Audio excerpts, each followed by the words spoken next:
I was at the engagement, the proposal, and all that madness that happened. So we're really excited. So let's go ahead and jump in, and Kaylin, so we can just go ahead and tell everyone, because this is tax season, correct? Yes. And a lot of people have had that question because, you know, last year my money was a certain amount, and then this year it was like almost similar to the same makeup of finances.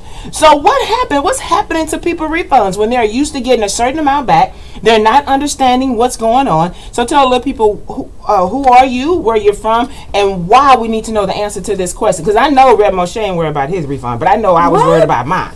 So come on, let's talk about it. Good morning, KTSU family. So my name is Michelle Levi, and I'm the president of Elite Image Tax and Notary Service. We are a certified woman-owned business here in the city. And so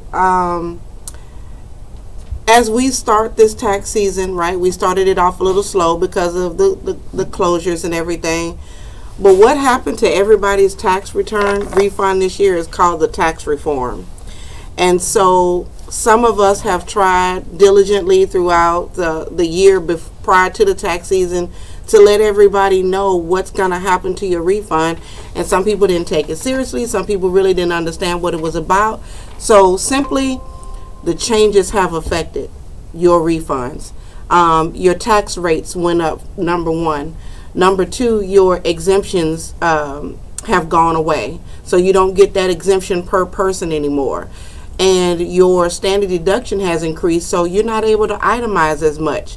So if you're single, you have a home, you're paying your mortgage interest, you're paying your property taxes, maybe some tithing to church. If that's not more than your standard deduction, for instance, as a married couple, and it's less than $24,000, then you don't get to write that off anymore. If you're single, head of household, it's $18,000. So your exemptions have gone away. $18,000 meaning more or less? Your standardized deduction has increased to $18,000 for head of household, $24,000 for married couples, and I believe it's like $13,500 for those that are single. So if your itemized deductions is not more than your standard deduction, then you don't get to write those things off anymore. And so with that new tax reform, your 1040 now looks like the size of a postcard, right? And so with that, they've added 26 new subforms to go with that one form that they've changed. What is that doing? That's affecting everybody's, that's affecting your bottom line. And so now we've had earned income credits, we've had child care credits, those things are now based on your income, right? They're based on percentages. So I dislike driving around town and seeing the signs that say, you know, I can get you $7,000 per one kid. That's not really true. But for those of us that live in our communities that need those refunds, we kind of believe that and kind of go with it. I don't want to bash anybody because, you know, in my own community, but I want to make sure that we understand that if you're not doing it correctly, then you're not going to benefit from it. Well, on some of the signage, Kaylin, especially those couples that are married and they have children, they're saying across the city, you're seeing these signs that says per child $4,600. Right. Who are they targeting? Is it actual? Because, and I'm going to be honest with you. I remember back a long time ago, I used to visit these places many years ago, and I used to go get my taxes done. And, you know, because we had to learn, we always wanted things quick. Because we like, hey, we'll go ahead and give you a pre-check for $10,000, $7,000. That's a loan, by the way. And that's, okay, so that's what I want people to understand. That's a loan. And not only that, they're charging you $600 and $700, $800 just to get that. So they're getting their $700 off the top. That's correct. But they're not understanding that's just a gimmick to get you in, to get your money, but they're not actually being truthful on the amount of money. So when people ask, where's my refund, that means, so what are we doing about that? So what I try to do is, and I want to thank you guys for letting me come up with those signs targeting who are those have other documents that they're needing, as opposed to having those single families that really just work and they live in an apartment or they're renting. They don't own anything. And so they are targeting those people. So the earned income credit table maxes out at 50,000, right? So if you're right in the peak of that, you can get the maximum. But it doesn't matter if you have more than 2 children, you only get credit for 3, right? If you look at the form, the earned income credit form, it only has 3 slots. If you have 5, 6, 7 children, you can claim them as dependents, but you don't get credit for them. But I'm so concerned about that, Kaylin. I want you to jump in because you're saying something, but that would give me the opportunity to say I used to be able to claim all 5, but now I can only claim 2. So that means I'm going to go to Kaylin and say, what's up, Kaylin? Yeah. I got 2 extra dependents over here. You don't have none. Go ahead and take them, and me and you'll split half. And that's what's happening. And that's a felony. It is a felony. It's a felony. And I want everybody to understand. That's why I brought it up. And people don't understand that it seems right. Yeah. But go ahead, Kay. It's against the law. Go ahead, Mr. Boy. It's against the law, but let me help everybody understand that when Obama was in office, the Internal Revenue Service married Social Security Administration. Those two became a couple. And so as you are filing your taxes and you're sharing dependents, right? That information when you electronically file is immediately. So if you come to me, Wanda, and you want to file your taxes and I submit, right? If it rejects, they tell me why instantly, right? I can't share that with anybody, but I'm going to call you and say, hey, Wanda, your dependent's social is invalid, or the birthday is invalid, or the name is spelled wrong, or whatever the case may be.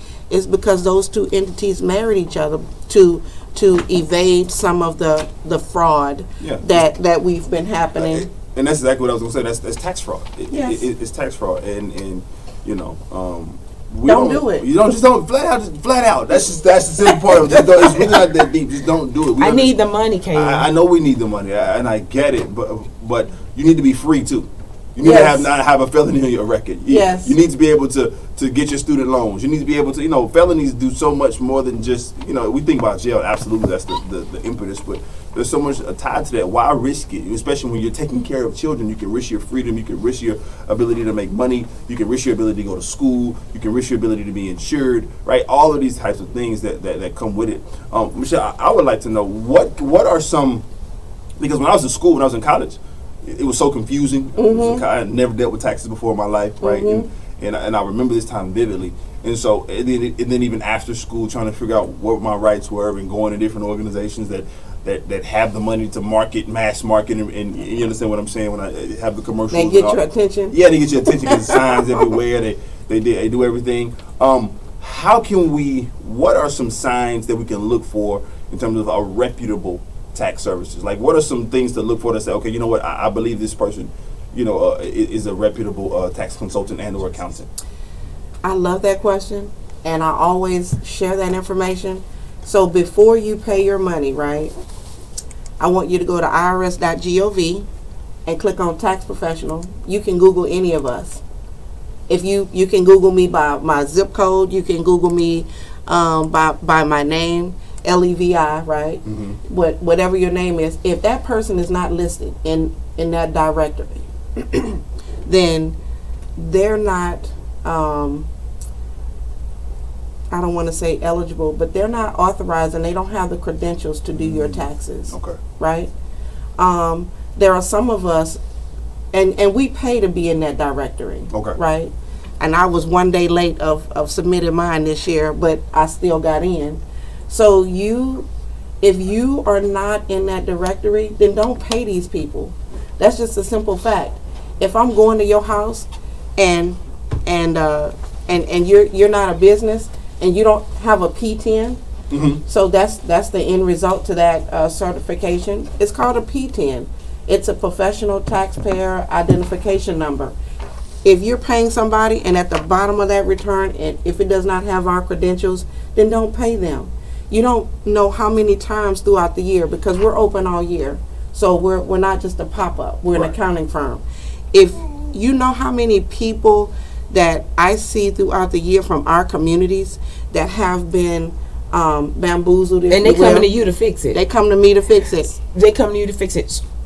What should someone look for when they asking the question, what happened to my refund? What do they need to look for? Because I'm not the tax professional, so I'm not going to know what to look for. I'm not going to know, because even though you're talking about go on the website, and Kaylin, I always say that when we're talking to a different community, they're not going to go on the website and search. When you think about people who live in various communities, not judging saying all, right, but some, they want that, how do we say it, Reverend Moshe? We want that microwave society at that moment. Yes. So give us some quick tips.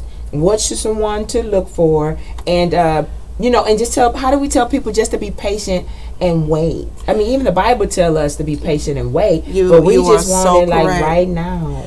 Because we're hurting. Our communities are hurting, and we're so economically challenged, and that's a whole nother show, right? But for those people that are preparing their taxes, if number one, check your withholdings on your check stubs, on your W-2s. If you had zero withholding, what do you expect to really get back? If you're not putting in, what do you expect them to give you back? That means that you're solely relying on the credits that are due to you because I got children, Wanda. No, Michelle, I need to take out federal withholding. I know that some of us need our money throughout the year because of whatever those they're trying to get more money back. Exactly. And they take their chances at the end of the year. But now that we have the tax reform, you can't take that chance because the rates are increasing every year. Not by large amounts, but they're increasing every year. So be mindful of the increase. Check your withholdings. Do a wage check. And again, I know some of us may be IT challenged and not be able to check those kind of things, but seek advice. If they want to use your station and you and this show as a community resource, then let's do that, because people need to understand it's the withholdings. If you are on Social Security, right, and you're taking care of your grandchildren, or you're on Social Security, period, Social Security is not taxable, right? Even if it's death benefits, if it's disability or anything. So please do not pay taxes, and don't give anybody your information on that, because Social Security is not taxable. Okay, we're going to go ahead and take the phones up. Caller, you're live on the air, Impact Houston Live. Talk to us. Hey, good morning. Good morning. Let me ask you, do tax preparers have to carry professional liability insurance in case they screw up something and they come audit you? Of course we do. So I have professional insurance, I have errors and omissions insurance, and then my firm holds a general liability policy altogether. So you are correct. And for those people that that kind of skate the system and don't do it, I wouldn't recommend it. That's another red flag. That's another red flag. Right. If you don't have the P10, if you're not listed on the IRS.gov, if you're not insured, these are questions that we as consumers can ask. And what people don't know is, and I tell them, because when they come to me during the off season and somebody did your taxes wrong, Wanda, then I tell them, you have an option to file a report on that person. By law, if I make a mistake, I can be held accountable for whatever you owe to the Internal Revenue Service, and I can pay a fine. Wow. And you can pay a fine. And I can pay a fine. So I can be fined, and I can be obligated to pay whatever your debt is if I helped create it. Right. So that's big. That's big. Yes. And look, I tell it. If you come to me, I'm gonna tell it. Right. Especially if I'm trying to get you out of trouble. If you're getting that person out of trouble. So you do a lot of free community advice for people in the community. I do. I know that you do, because I've seen you. I mean, there's flyers come up about people getting engaged, because you do provide that community service. And I know that being a professional, that's required, that y'all give back to the community. Mm-hmm. So if someone just want to contact you only, what is a telephone number if they have any questions, or if someone wants to invite you out to their community for their free service that you could provide? What is that telephone number only? 713-393-8713. and that is Michelle Levi. I'm always giving back to the community and providing information for you can use, because this is a very important tax season. So if you have any questions about what happened to your refund, they can call you one more time. 713-393-8713. Okay, and that is Michelle Levi. Congratulations on your Absolutely. Congratulations. Wedding is in a couple of weeks, and I will be there. I'm so excited for you. And my new name is going to be McDaniel. McDaniel. I'm not going to be hyphenated. Okay. She said, "I'm not. I'm behold. I'm behold. Ain't that right, Pastor? I'm behold. You're listening to 90.9 KTSU, your community radio station. Hey, don't go anywhere. We have something very important that's coming up as we continue to celebrate Black History Month. KTSU 90.9, your community station. It's a night of fun, music, and scholarships for deserving Texas Southern University students. Join us for the 3rd annual Maroon and Gray Affair on April 27th at the Marriott Marquis in downtown Houston. Tickets are on sale now at tsu.edu/maroon and gray, or you can call 713-313-7425. We'll see you at the Maroon and Gray Affair 2019. Supporting KTSU programming is Bayway Cadillac of the Woodlands, located at 16785 I-45 North in the Woodlands, with the 2019 models of XT4, XT5, CT6, XTS, and the Escalade. Bayway Cadillac of the Woodlands has pickup and delivery for both sales and service. Their hours of operation are Monday through Saturday, 9 a.m. to 8 a.m. Laura Williams has more information on new and certified pre-owned vehicles at 1-936-321-6000. That's Laura Williams at 1-936-321-6000. Welcome back to Impact Houston Live with your host, Wanda Adams and Kayla Lyons. Who's with you? Welcome back to Impact Houston Live. I'm Wanda Adams along with The Professor. Right here, we're so excited about everything Black History Month. Absolutely. History Month. Okay, everything Black History Month. So this is a great month. You know, we should celebrate Black history 365 days of the year, Caitlin. 365 days of the year. We should celebrate Black history. And so we would not have Black history if it wasn't for Black family. Say it again, Wanda. We would not have Black history if it wasn't for Black family. One more time for the Holy Ghost. We would not have Black history if it was not for the Black family. I totally agree. And of course, Black marriages. And so we wanted to conclude this month around with Black history. That's one thing about being live. We can't do the stuff we used to do. I know. Caitlin, people see us. It's all good. It's real talk. We say it's real talk radio. We're live. I love it. We're live. So we have some dynamic guests that's going to be joining us this morning to talk about, you know, celebrating during Black history, the Black family. That is the longest serving history I can think of is the Black family. Right. When we started, when you look anthropologically, like and even you know from a faith-based standpoint, regardless of the faith, that's the first institution. Period. That's why we started. You know, that's the first institution. That's of the man. first institution of marriage, of family, of uniting one together, and making sure that we are, you know, celebrating everything that we need to do. And we're going to our part 2 of our guest. We're going to go ahead and see if we can get her to call in. I just text her because we have some family, some dynamic couples that are in with us this morning, and we're going to talk about Black marriages. Yeah. And you know, if you have any questions, because we know that marriage is not easy, Caitlin.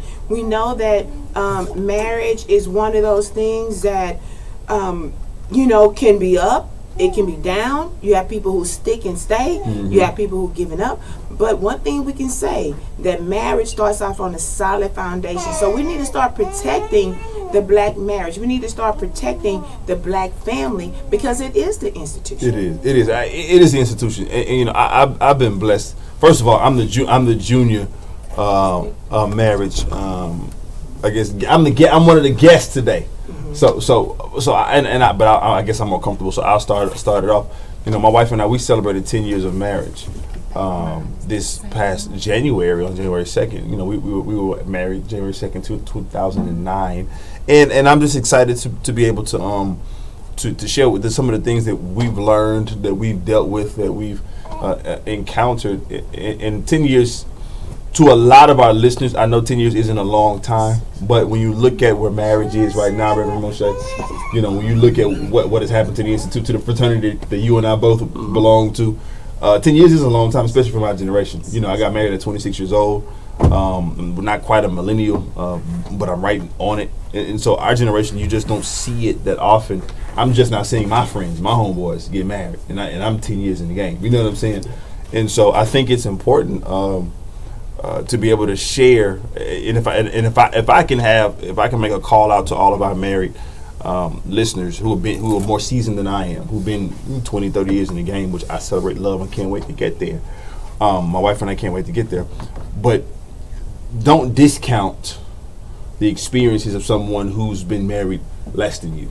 You see what I'm saying? Because yes, you have a lot more wisdom and you've dealt with some things, but there's some things that we've dealt with generationally that you may not have ever encountered, right? Because it's just a different time. So, you know, I celebrate. I'm here with my wife. Y'all have heard her all the time. Dr. Kira, say what's up to the people, baby. Good morning, everyone. Good morning. So we're going to go ahead and introduce our guests. We want everyone just to say good morning so they know exactly who's on the line. We want to say good morning to Minister Lanessa Moshe. Good morning. Are you there? Good morning. Good morning. I want to thank you for joining us. Of course, we have the honorable, the preacher, the pastor, the lay leader, the daddy, the baby daddy, Reverend Moshe, that's in the building with us. Say good morning. Good morning. Thanks for having me. Good morning. Of course, he's a guest today.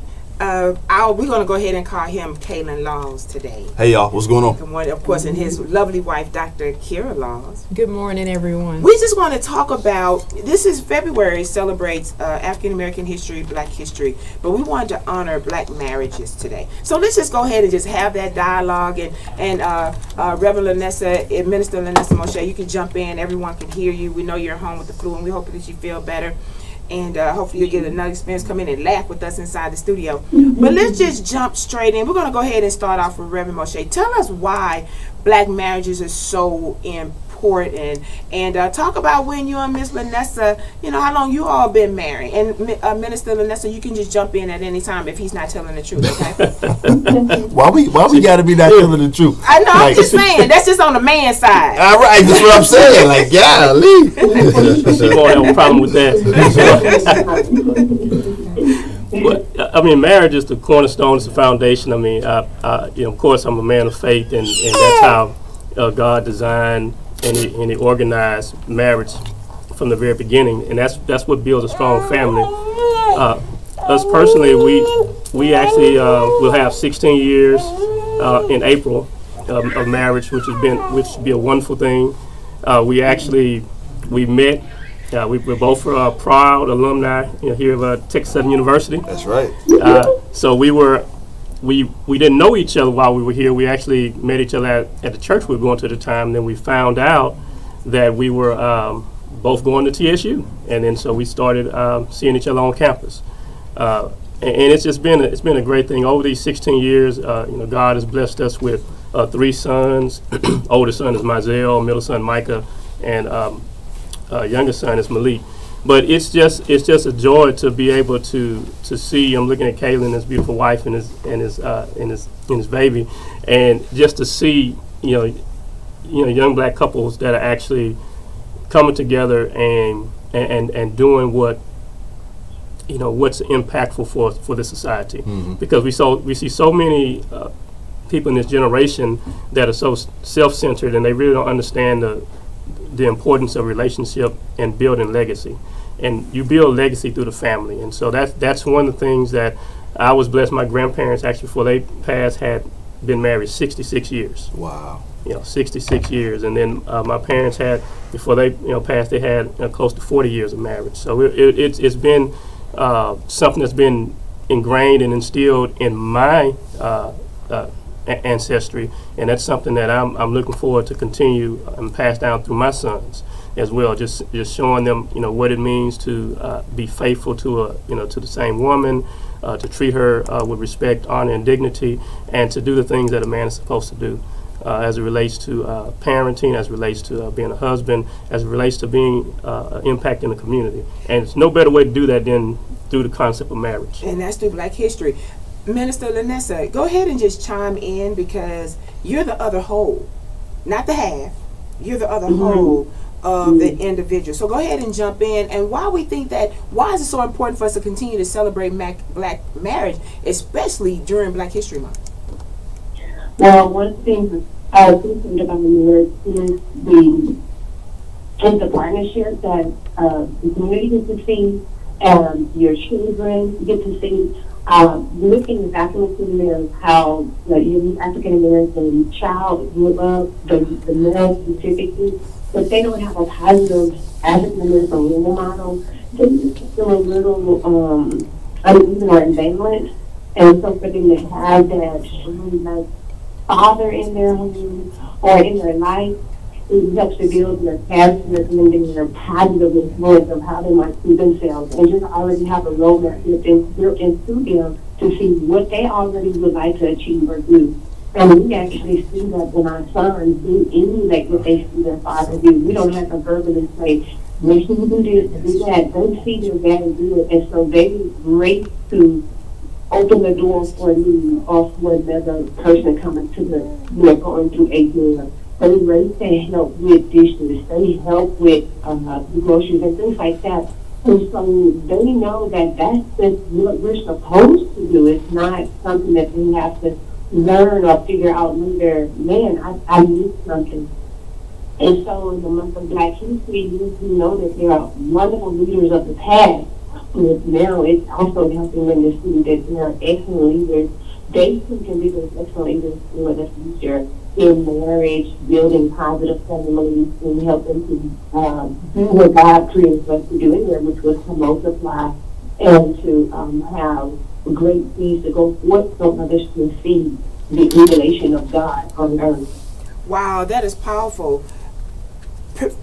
Kaylin, Kaylin, yes. You heard her comment and Reverend Moshe's comment about having couples or married couples to look up to, or having black family, because you stated earlier that the black marriage is the institution. So why is that such a powerful comment? But when you see people today, it's falling apart. We don't have that foundation anymore. And then Reverend Moshe and of course Kayla, even though y'all are youthful looking, but y'all been married. God has blessed you all to be married a long time. And people just, they can't even get past 2 years, less than 16 and 12 and 20. They can't do that. So why you say that that the black family is the institution, especially during Black History Month? Well, you know, for me, it's unfortunate. When you look at the data, it says that, you know, in 2016, it was reported that 29% of African Americans were married compared to 48% of all other Americans. Even what's another stark statistic is half or 50% of all Americans have never been married. Compared to 33% of Americans. So even those who have been married, you know, half of us haven't even been married one time, right? And so, and that's a different conversation. But I think it's the cornerstone because it provides balance. That's one thing that marriage does is it provides a balanced perspective in the home, right?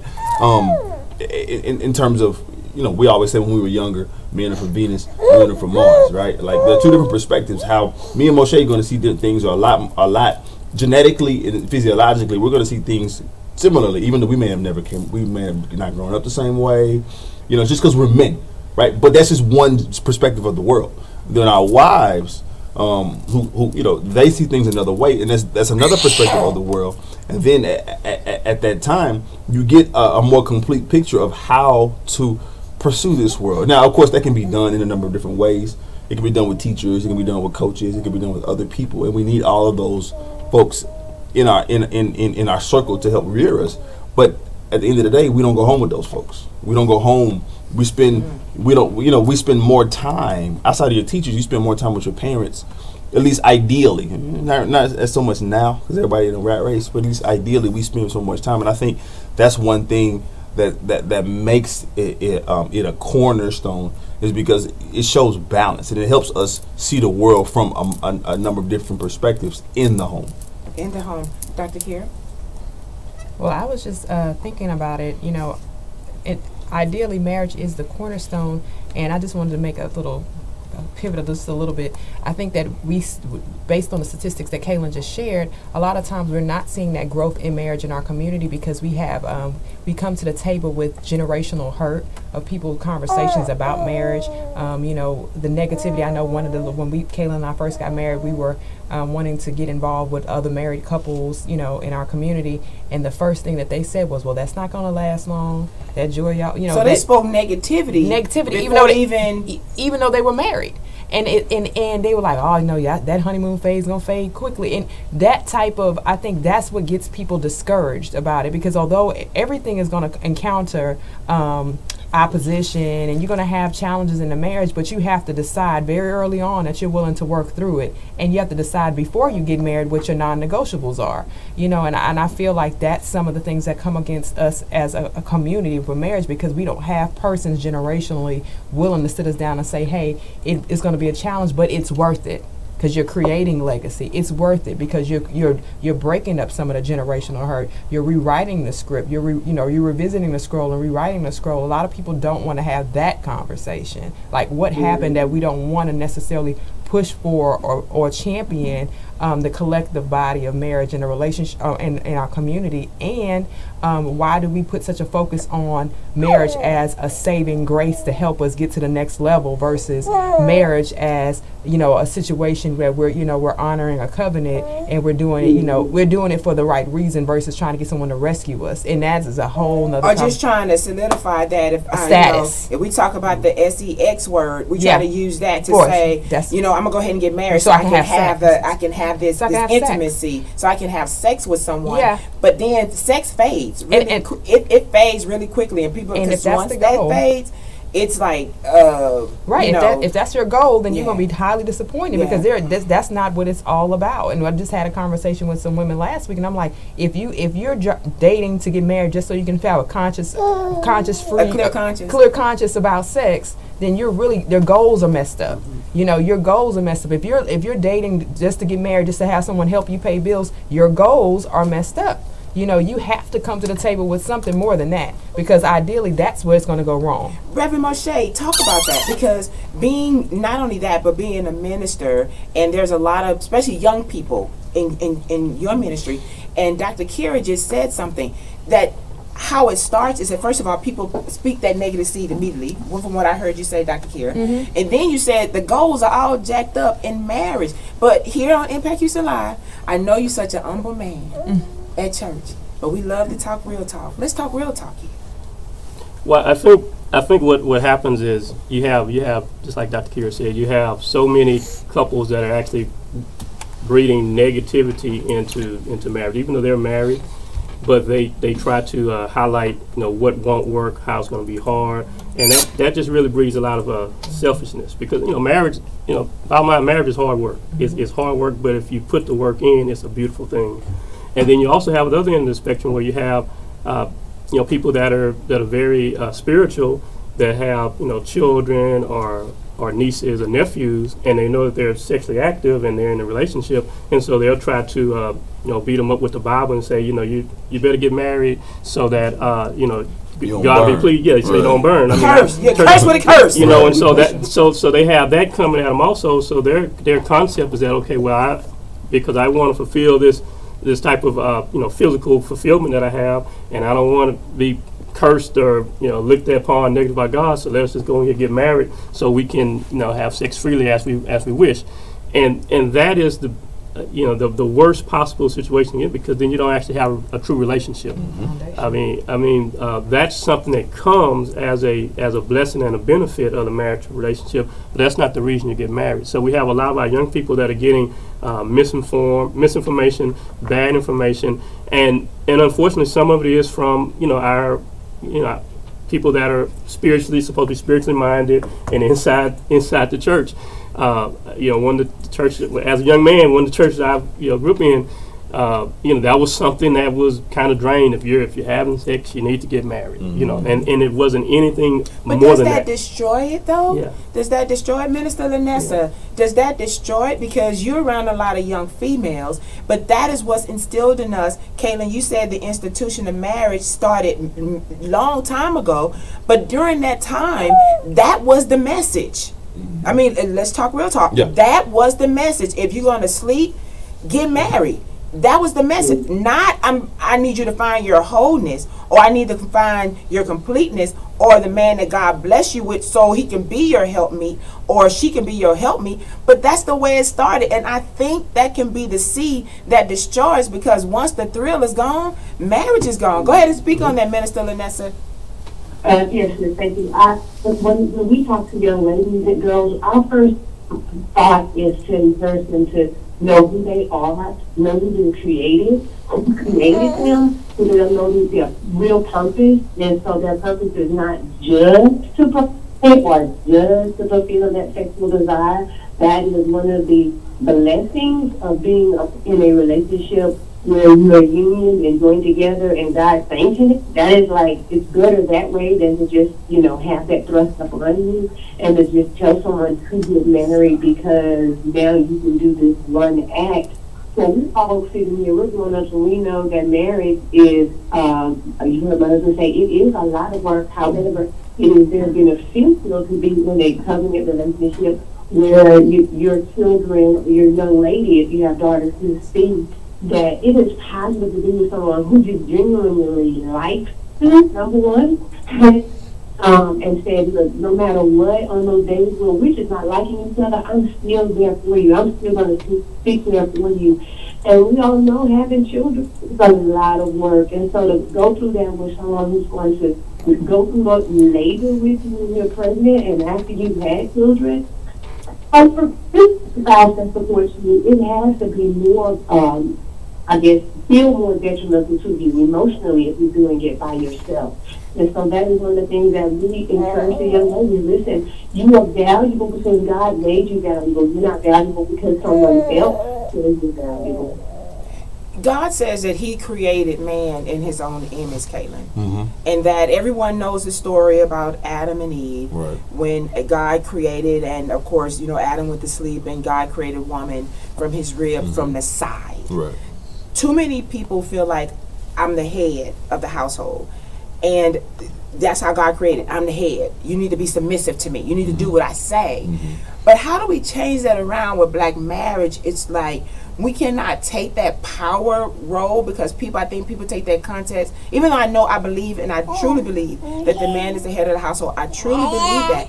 But sometimes all that is taken out of console of being dominant. Yeah. So where do we make our mistake in black marriage and marriage, period, of having that dominant role of I'm this and you're this and let's talk about it. So for me, I think when we start talking marriage, often when you're newly married, I think I'm comfortable in saying the overwhelming majority of newlyweds struggle with a power dynamic. Right, trying to figure out the roles and who has what, especially if you're a couple of faith, right, as the Moshes are and as we are. But I think we have to change the narrative and not say power dynamic, but a partnership dynamic. You see what I'm saying? And because yes, the man is the head of the household, but there are, if you really dig down into it, and this is not that show, there are specific biblical ramifications, and there's a job description regarding the man, how to be that head, and how to love your wife in a way that she's comfortable submitting, and how she can love you a way that you're comfortable submitting to her, because the submission is a two-way street.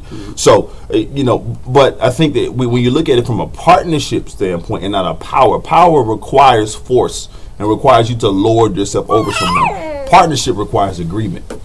So when you look at, and I mean, we do it in business easily. You get to a business partner, you don't say, my business partner, I got more power than my business partner, unless there's an equity situation, right? You say, well, you know what? No. I got to run this by my business partner because we got this goal. We try to make this money.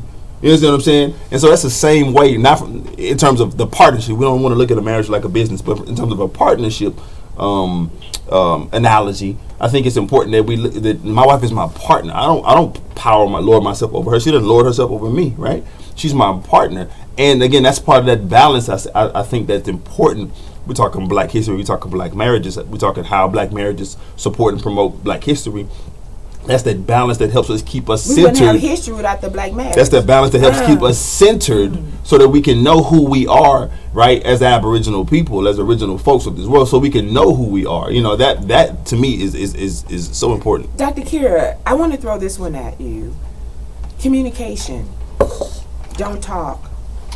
When the marriage is shut down, when the spouse is shut down, and communication is like, I don't know what's happening.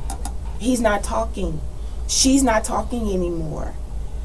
And they feel like the emotional connection is gone, or I've lost the thrill in her, or he's not the man that I married anymore. But how do we deal with that? And because, how do we deal with that? Because, and the reason why I'm saying that, because men go through transformation all the time, and for whatever, and women go through transformation all the time. She was 36, 24, 36. Now she's 40, 59. What y'all laughing for? That's real. It is real. So what, the song, the thrill is gone. So how do we deal with that? So let me say this. Ideally, who you married, the day you married them, a year, 2 years, 3 years later, they shouldn't be the same person. People are going to grow and change. You have to allow people to change and grow. You can't expect people to just stay in a specific space for the duration of the time that you know them. That's just not fair. We have to anticipate change. We just don't know how it's going to happen. People are going to change. Well, that's from a life change is going to occur. You have to think about dynamics and family change people. You think about, ideally jobs change people, education change people, experiences change people. People just change. We evolve and grow. Now that doesn't give you an excuse of, shutting down communication. I'm just saying number one, we have to accept change happens. That's it. We accept change happens. How it happens, how you manage change within a relationship is going to be, like Kaylin mentioned, we have to come to, we have to constantly have these check-ins within our marriage. Hey, babe. Hey, sweetheart, I noticed this, or these things are happening, and you have to have some type of agreement where you come to. For Kayla and I, we have a state of the marriage address. We address situations at least annually, if not biannually. As the years change, we address what we are, who we are, how we're changing. So we can have state of the city, state of the state, state of the county, state of the marriage, state of HISD, and state of the law's house, the state of the law's house, the state of the law's house. Yeah, we need to check in with each other. Okay, this is where we are. This is our goals for the year. This is how we're handling these. How can you support me? How can and that conversation, being the ability to have that conversation is a level of maturity, right? Like, this is where I am right now, babe. I'm kind of fearful. I've noticed, I'm really frustrated with myself right now. I noticed that I've been picking up weight. You know what I mean? So if you can help me out a little bit, I say I want to go to the gym at least 3 times a week. Keep me accountable for that. Vice versa. Now that doesn't mean you're going to still be 36, 26, 36, but there is a conversation and an open dialogue about it instead of a shame with it. That's number one. Number two, communication shuts down because there is some things that I think that people don't readily feel like their spouse either can handle or they don't feel comfortable talking about it. That's a bridge that needs to happen. That things need to be cleared up early on. I can say this because Kayla won't mind this. Early in our marriage, I used to say we need to work on our communication because I was raised in a household that my voice wasn't necessarily raised you as a child you do what I say, but you don't necessarily have a voice to talk back and stuff like that. So psychologically for me, when it came to Kalen as my husband, although he never lorded himself over me, I respected him enough to know that I was like, I don't feel comfortable sharing this with you because I don't necessarily want you to think that I'm trying to be a nag. I don't want you to feel like I'm trying to degrade you or come at your ego and things like that. That was psychological. He didn't put that on me. I came into the marriage with that. So therefore, he had to assure me that my voice was respected. He had to assure me that my voice was necessary at the table. So I think it's a balance of communication, making sure each person in the marriage knows that they have a voice and that they can share when necessary. We have to be able to share. You're listening to 90.9 KTSU, your community radio station. Along with talking about Black history and celebrating Black marriage, which is the original institution. We'll be right back. Impact Houston Live will return on KTSU 90.9 station.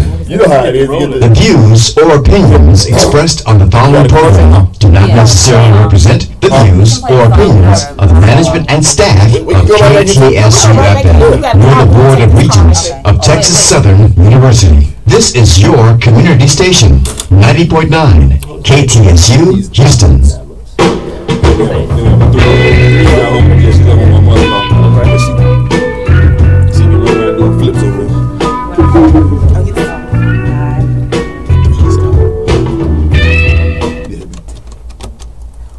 Welcome back to 90.9 KTSU, your community station. We have a caller. Callers, the phones have been lighting up, and we apologize. We really want to get this conversation out. Thank you, caller, for calling. You're live on the air. Oh, you on the air? They just hung up. Call back, callers. We're going to try to see if we can go ahead and entertain. Go ahead. Good morning. You're live on Impact Houston Live. Talk to us. Good morning. Good morning. Good morning. I'll make this real sweet. Been married 44 years. Awesome. 2 kids. A kid, when we really started children from like when he was like 2, 3 years old, if we talking about something, you have an opinion because what happens in the family affects the kids also. And no man should want a woman that he's got to lord over. I wouldn't want 3 kids because that's what you turn your wife into when everything that you say goes. I want a woman that can think just like I do, have an opinion just like I do, and it works for me. And if she, they ain't going to be pretty forever, they ain't going to be fine forever. But that's marriage. It's all about change. And if you can't deal with change, don't get married. Wow, if you can't deal with change, you can't deal. Yeah, he said if you can't deal with change, you can't deal with marriage. Did y'all hear what he said? You can't deal with life. Change is inevitable. Go ahead. Change is inevitable. You can't make that the reason why you decide to like bow out or take a time out from the marriage or decide that you want to, give your all. You have to be able to. But the load is heavy, Kira. The load is heavy. I can't take this anymore. He doesn't talk to me anymore. He doesn't love me anymore. He doesn't touch me anymore. Minister Lanessa, when we're going through all of this, what are your words when women just want to say, you know what, Dr. Kira, Kaylin, Minister Moshe, I just want to throw my hands up because it's not the same anymore. And in church today, we're Christians, we're in church, and you all can vouch for this. Divorce is at the all-time high in church than it is in the secular world to people who don't go to church. Go ahead, Minister Lanessa. Well, one of the things I was thinking about when I was listening to you all is when Mark and I first met and we were talking, I was pretty much interested in him once we got past the, the deep friendship and just wanted to hear how his thought pattern was as a man. How did you see your role as a husband? How would you see your role as a father? I was thinking about our children. And one of the things you know, just having a conversation with him is that he really is a thinker. He thinks beyond just the now. He thinks about grandchildren and great-grandchildren and leaving that legacy. And so having children, for him, having children was, listen, we need to have to instill into the children who they are and what marriage should look like and what manhood should look like. So we have 3 little men. What that looked like, but also what caught my attention with him is that how he said he was saving. And I was like, well, what are you saving money for? But generally people before in our generation, they would just save money so they can get Jordans or so they can get something material so they can walk out and be flashy. No, he was saving because he knew the scripture talks about saving for your sons or your children's children. And that caught my attention. I was like, okay, he's thinking about not just himself and how he can satisfy himself, but what he can do to help the next, impact the next generation. And so when we started courting and becoming more involved and deciding to get married, I knew that I was going to have a man who was going to think beyond, okay, she's slim, look, I'm pretty, I'm 6'10", 5'4" now. But for him, I would ask, what would happen if I did get ill and if I gained a lot of weight or, and it was a long-term illness.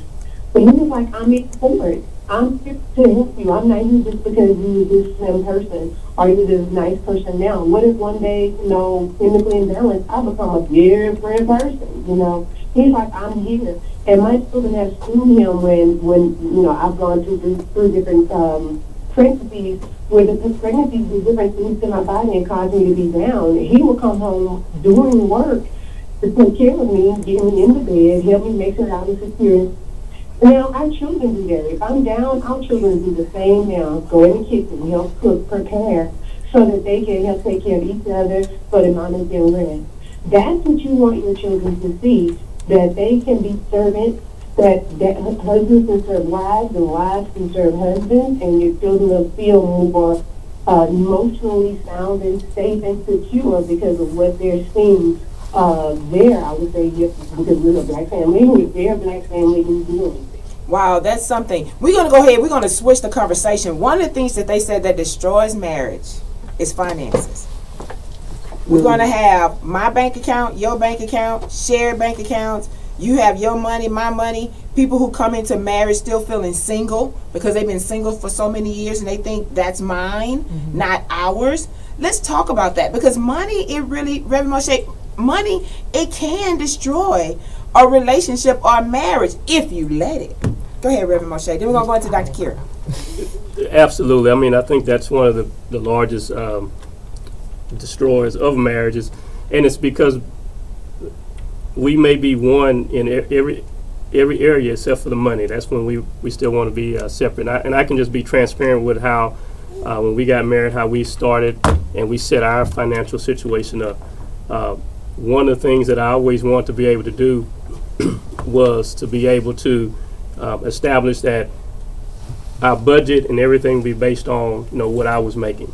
So therefore, if my wife decided that she wanted to stay home and be home, or she wanted to venture off into a business opportunity, that we weren't basing what her income was, even though she was working at, she had a nice job when we got married, but we didn't base our budget on two incomes. So that in the event that if one of those incomes went away, we wouldn't be struggling. And so we've maintained that. So essentially, everything that I earn is managed for the household budget, and then everything. My wife, she has a business now, but what she gets is still not considered income for our budget. But however, if she wants to purchase something with that to help enhance something in the home, that's fine. But you have to come to an agreement that I really believe that biblically, that when you get into a marriage, you're one, and that includes finances, and you have to be in agreement at the very beginning, or it will cause distractions, it will cause breakdowns, it will cause disparities, because people get very offensive and defensive. That's my when money. It comes to finances. Yeah, that's my money. They do that in marriage. Yeah. And Kira, when we come in, because we're women. We come in because of mindset of finances, because this is just the way that I am. But being a female and coming into it and knowing how important that saving money is, or respecting the headship. You have relationships nowadays where females are making more than men are, and they come in with that. But you're still a whole in that relationship concerning finances. But sometimes women, we don't get it, because we go back to the old days that the man has always taken care of the family, always. So let me say this. I probably the anomaly with a lot of different things, because I don't necessarily identify with a lot of stuff that some of the women say and do when it comes to marriage. I really don't. I feel like my guidance for marriage is the Bible. And I don't try to deviate from that based upon what I've seen, based upon traditional habits of the women in my family. I try to totally walk away from all of that, because I feel like we have, as a society, made exceptions to following the rule book, the Bible, right? So when my husband and I got married, we decided very early on we were going to have a joint account. We weren't going to do that. We decided that we would take care of one another. I definitely was at the time the more successful one, and I put air quotes around that, because when I met my husband, he was a college, he said flunk out, he says, and I was an attorney already. And I was an attorney, so he hadn't even finished college. That turned him, that made him feel a certain type of way. And I was like, that doesn't bother me at all, because I realized that you are the person I'm supposed to be with. We're here to build each other. That threw a lot of people off, especially even, I'm going to say this freely, especially some people that even are close to him. They were like, well, what can you provide, or what are you bringing to the table? I'm like, I'm not looking for him to save me. You know what I mean? That we have to get out of that mindset. Like, I wasn't looking for him to come with a bag, but I'm looking for us to build a bag together. And I'm looking for him, let's build it. So I knew he was the one I was supposed to be with, but he needed to help me in certain areas that couldn't be quantified by money, and I needed to help him in certain areas that couldn't be quantified by money. Like, man, why you telling all my business? No, because we tell this story all over. We have a call on the air. Caller, thank you for calling Impact Houston Live. You live on the air. Hello? Yes, you're live on the air. Go ahead. My opinion on that is, we try to live in today traditional ways, you know, the way they used to do it back in the old days during slavery, pretty much a woman depended on a man, you know. But marriage is pretty much outdated. You know, you got the internet, you got cheating online, and, you know, women, young people these days, they want to be in different relationships with different people. They not really wanting to be married like they did back in the old days. That's pretty much a European idea. Back in Africa, they selected your mate for you. They, the men had more than one wife. You know, the day and time we living in now, it's not really our culture. It's more or less a white man culture. Now, if a man gets child support put on him, or alimony, the Bible not going to help him out of that. You know, he going to have to pay that. The white man going to lock him up in jail.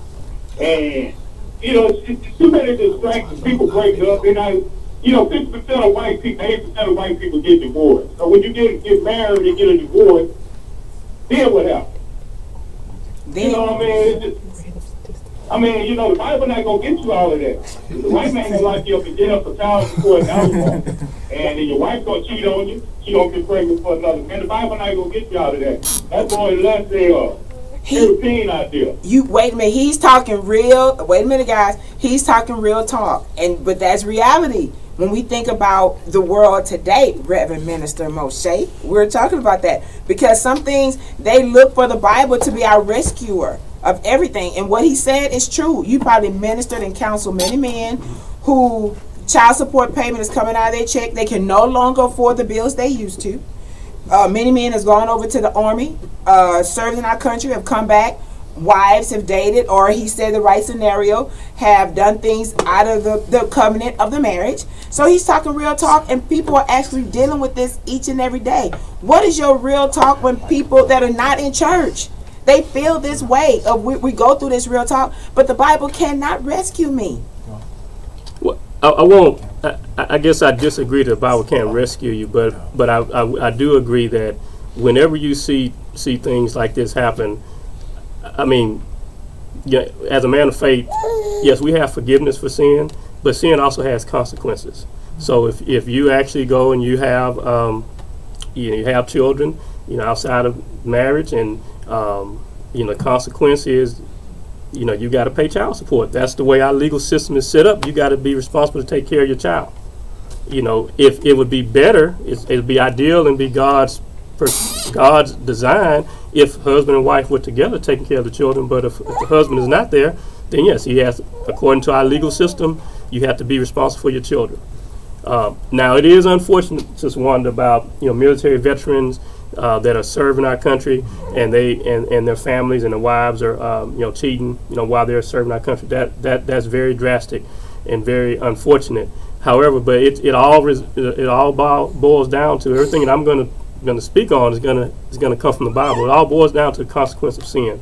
Now, I do believe that there's, you know, through programs and through counseling and through you know, talking with those particular people, that this is no fault of their own. It's nothing they could control. It's nothing that they did. This was something that was done to them.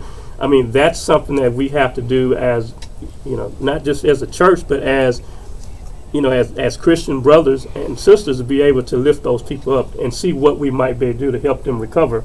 But just to say that, you know, paying child support is not, the Bible doesn't get you out of that. Well, you know, if you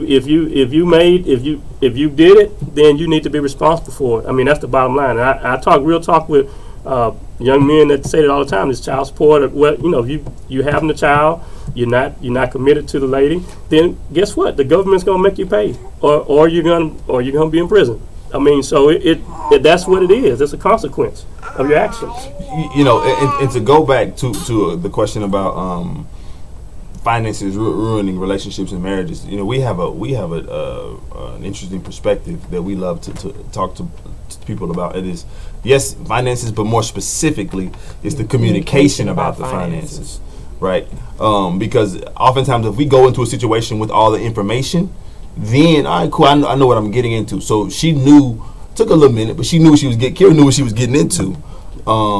In terms of my financial situation when we got married. So she was cool. Had I hid it and had I lied, and then all of a sudden 4 years later, stuff's hitting the wall and going crazy, and then potentially, you know, it might be a different outcome because I presented a case that she fell in love with somebody who really wasn't true, who, you know what I'm saying, who I really wasn't. So I think it's the communication piece is really, really key about everything, but especially finances, because if we know what we're getting into, then I can make an informed decision, right? I mean, it's business, the same thing. Like we put so much impetus, and we do the right thing, we do business the right way, but we don't do marriage the right way when a lot of the principles will apply. If you just think about it, they're already ingrained within us. And then when you talk about the whole child support and men not taking care of everything, look, man, I'm tired of, like, I'm real talk, I'm over brothers getting upset for having to pay for their children. Like you're not a man to me. Like, relax, go do what you have to do. Now, obviously, there are some situations, and there are a lot of women in the past and currently that do take advantage of the system. I'm married to an attorney, a family attorney, so I know for a fact about this. But guys who make that excuse, like, kick rocks, man. Like, I'm not trying to hear that, because that is your seed. You should be man enough, grown up enough to take care of your seed. And I think that's where the issue I have with this dating to have sex, and versus dating to have sex to get married, or getting married to have sex, or whatever. People's focus, we are living in such a sexually charged society where people are always looking for the opportunity to please their flesh, and when the result is not what they expect, they blame everybody except for taking accountability to themselves. Like, what was your part in this situation? And let's start from the beginning, not from the situation. Let's start from the beginning. Was it your perspective about it? Was it how you viewed it? What you thought you were going to get out of it? Let's do some self-assessments. Let's really do a self-check, because a lot of times, like you said, some of the things happening to us is a result of reaping what you sow. We have a caller. Go ahead, caller. So much. I mean, I'm like into it, and I'm missing a lot of calls over here. But go ahead, caller. You're live on the air. Impact Houston Live. Talk to us. Yeah, they can miss me with that child support deal as it relates to men crying about child support, because I'm trying to understand something.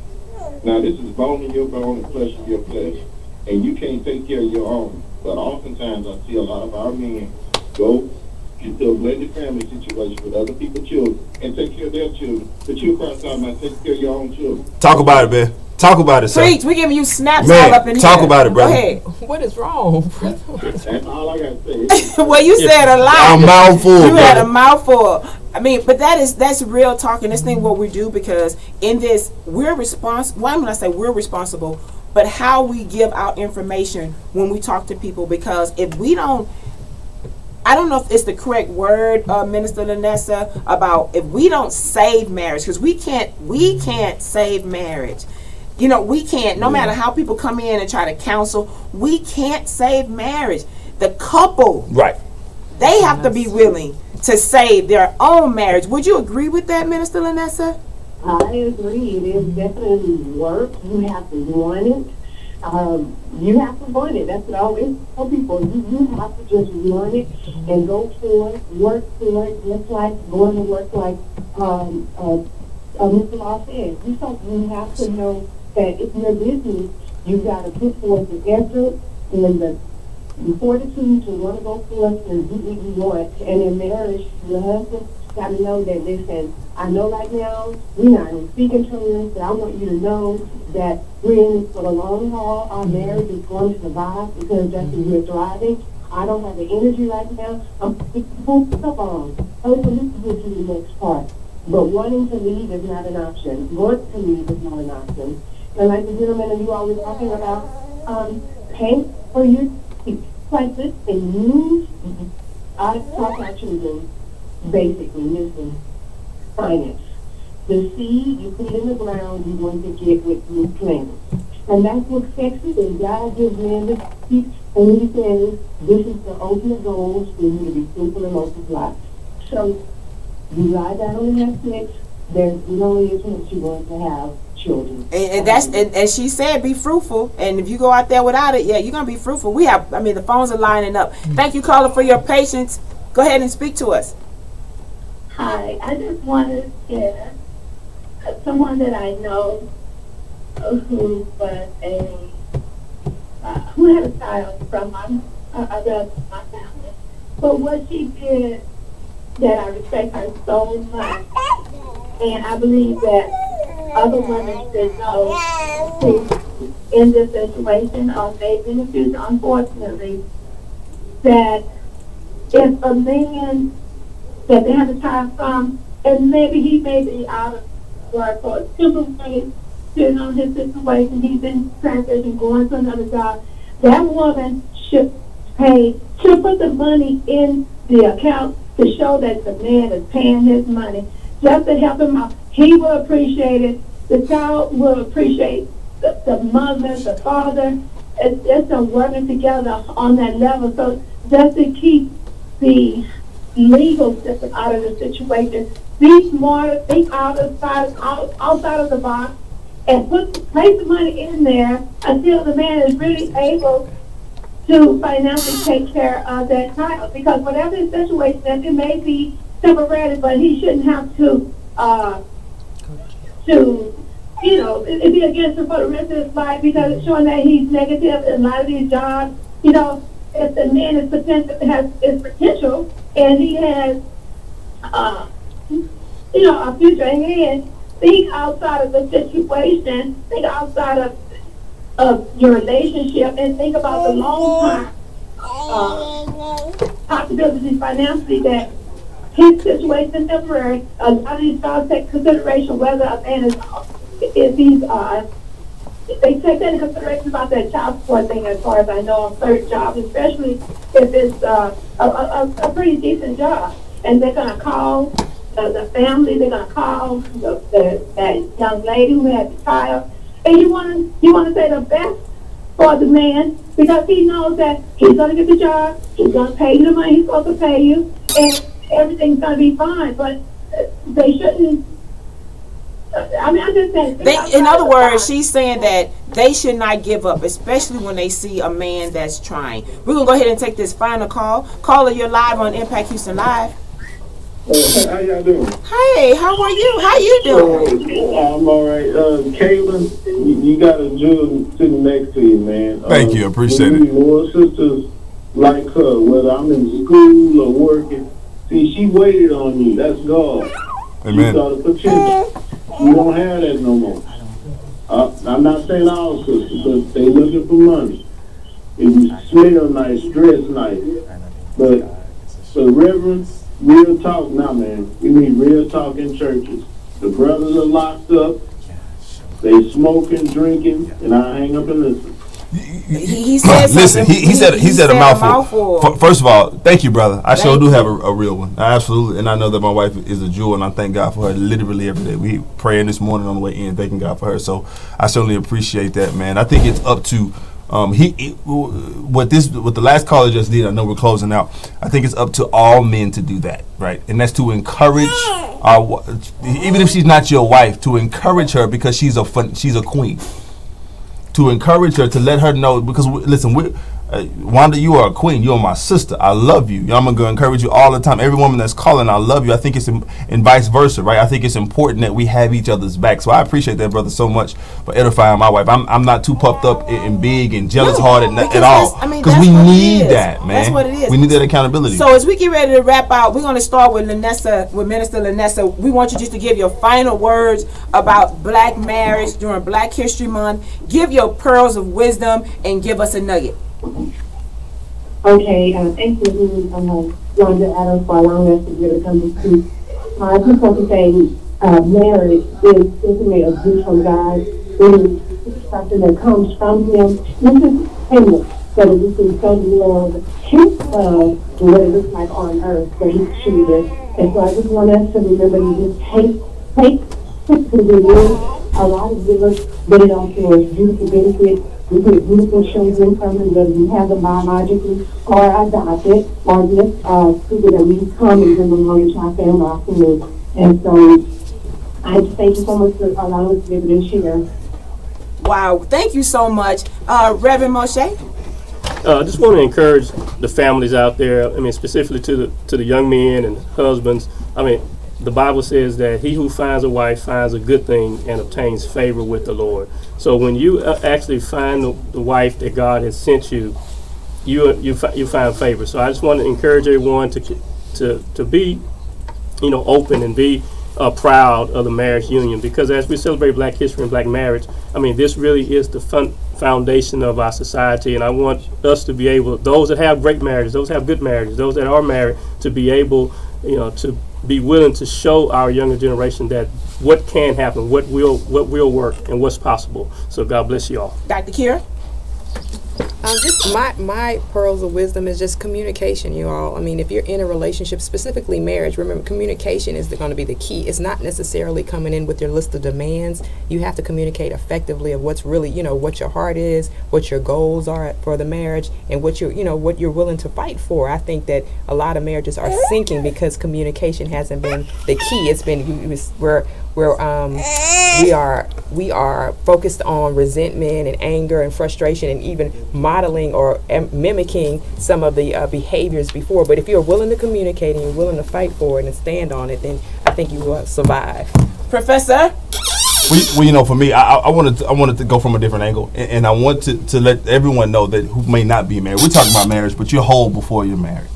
Right, you can be whole in being single. Marriage, from a number standpoint, would not happen to everybody. It is what it is. But secondarily, if you are married, look at marriage as a partnership and an agreement. It's not about power. It's not about money. It's about agreement. If you can learn how to agree, how can two walk together except they agree? If you learn how to agree, I guarantee you're headed towards success. What you got going on today, Caleb? Listen, we're going to go support our dear friend Cedric Hairston Nunn. He lost his wife, and so her memorial service and celebration is this in about an hour and a half. And so we're going to head out of here and just go love on him and support our church, our former church family and friends. And Cedric, we love you. Brittany, we love you, and we'll see y'all in a second.